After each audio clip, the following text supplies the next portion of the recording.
Assalamualaikum, greetings and salutations. Thank you very much for joining me on my weekly live broadcast on my YouTube channel called Chu Chimes In. I'm Fikri Chu.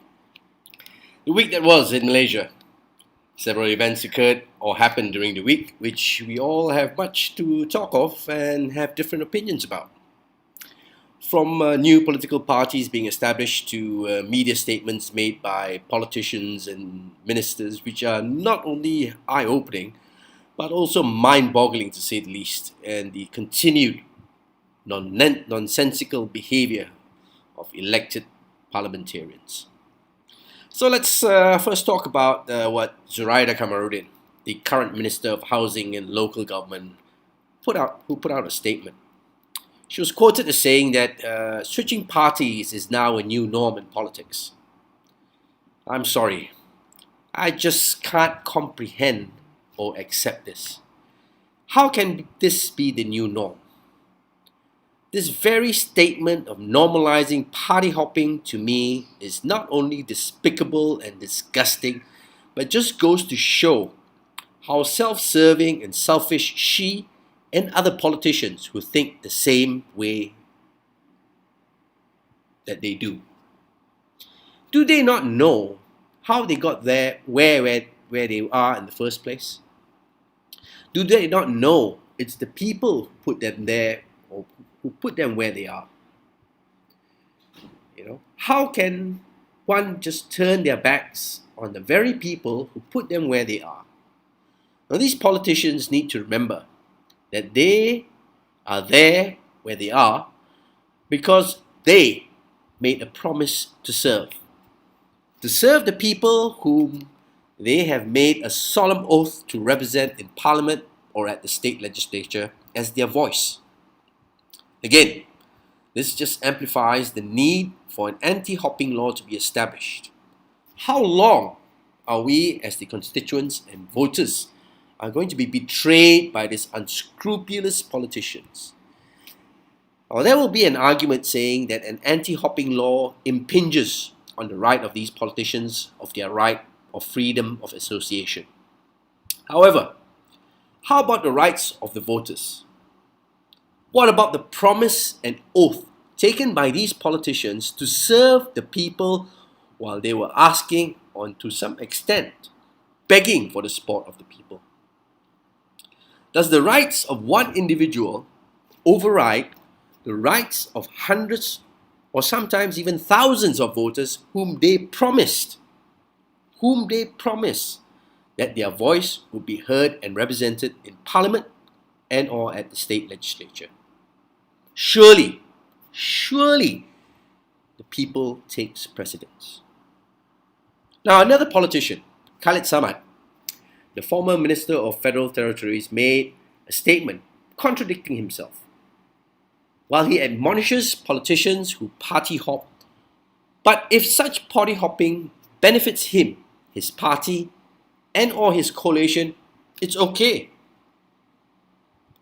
I'm sorry, sir. I'm really sorry. You can't have your cake and eat it too. If you're against party hopping, you're against it in totality. Is it not hypocritical to support party hopping when it benefits your party and coalition, but against it when party hopping doesn't benefit your party and or coalition? Party hopping must be outlawed, or there must be a legislation preventing party hopping. To me, it's the basis of democracy. We, the people, choose and elect our representatives. Should our choice of representative choose to betray our trust and support, he or she must surrender their seat to allow the people to choose again who they want to be their voice in Parliament or at the state legislature. We, the people, must be the ones to determine who represents us. Plain and simple. Now, during the week, that was as well an old problem which has been public knowledge for years, reared its ugly head. Illegal gambling dens all over the country have been in operation for a long time, despite reports made over the years. Now, these illegal gambling dens operate openly behind densely tinted windows, often open and in operation till the early hours of the morning. It's an open secret. Everybody knows about it. Reports have been made about these outlets, yet no action was taken until this past week. It took a video footage which went viral on social media, drawing condemnation from netizens and the public at large before the authorities finally took action. To the extent that the Home Minister himself came down to the ground to admit that the problem was indeed real. Why did it have to take a video that went viral on social media for the authorities to take action? Why did it have to take a public humiliation for the authorities to take action? Now, this problem, as I said before, has been existent for years. And even the Pakatan Harapan government, although only in power for 22 months, didn't do anything to correct this. Nothing. These illegal gambling dens still operated. This just goes to show that it doesn't matter which administration is in Putrajaya. Action was only taken when there was video evidence of alleged corruption by authorities allowing these illegal gambling dens to operate. Now, action has been taken, and I've mentioned even the Home Minister has acknowledged it. A number of enforcement officials have also been taken into custody for questioning. We'll wait with bated breath what comes of the investigation and questioning of these enforcement officials who have been taken into custody. We as a nation, hopes that action will be taken everywhere else in the country as well, because we all know these illegal gambling dens are present everywhere in the country. Once again, the whole country was aghast when a deputy minister was caught on video openly admitting and promising government contracts in return for support and votes. Needless to say, this video also went viral. How? How? By issuing letters of support from his own office and copying that same letter to the Prime Minister's office, no less. How is this not wrong? Is this not blatant misuse of power and position? Yet another you scratch my back, I scratch yours return in situation? Now, we as a nation, we were on track to rehabilitate ourselves. And now, we have a deputy minister, no less, encouraging corruption and cronyism. And my question is, why has he not been hauled in for questioning at the very least?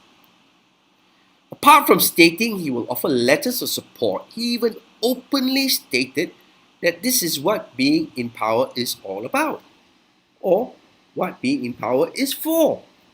I quote, "Inilah gunanya jawatan," unquote.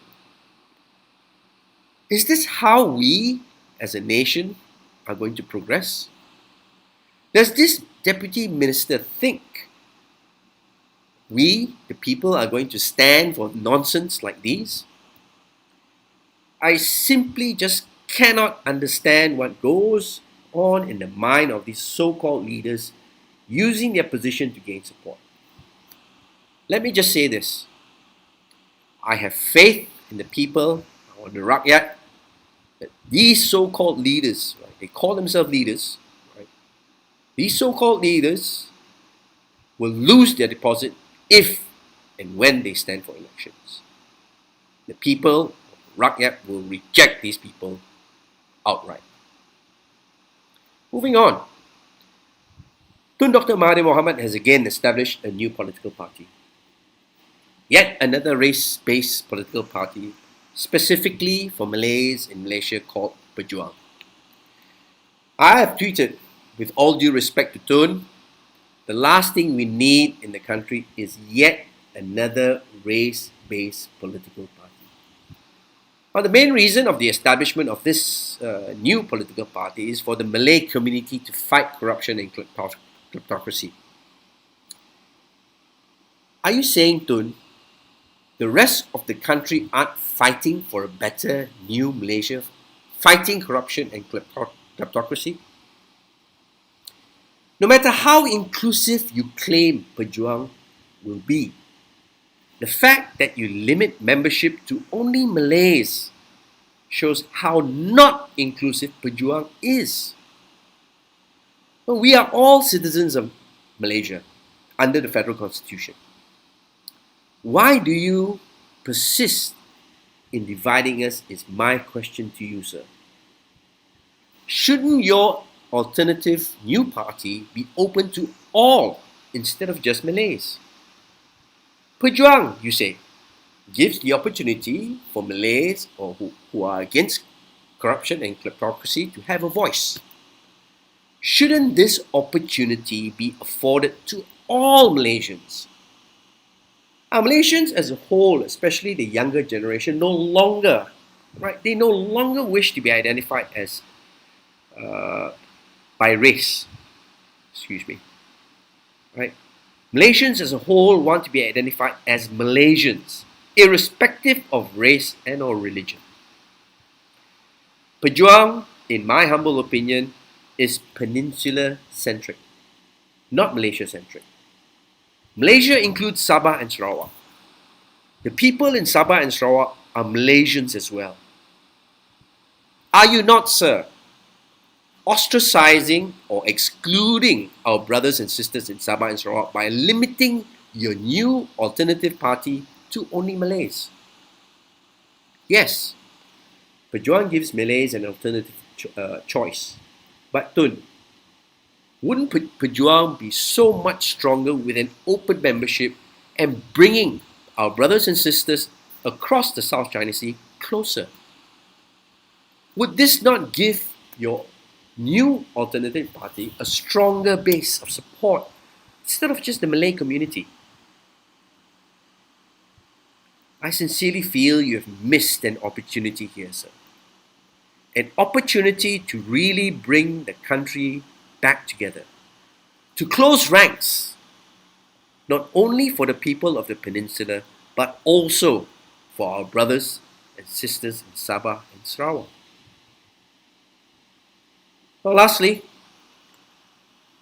with Parliament still in session, we still have idiotic parliamentarians behaving irresponsibly and rudely.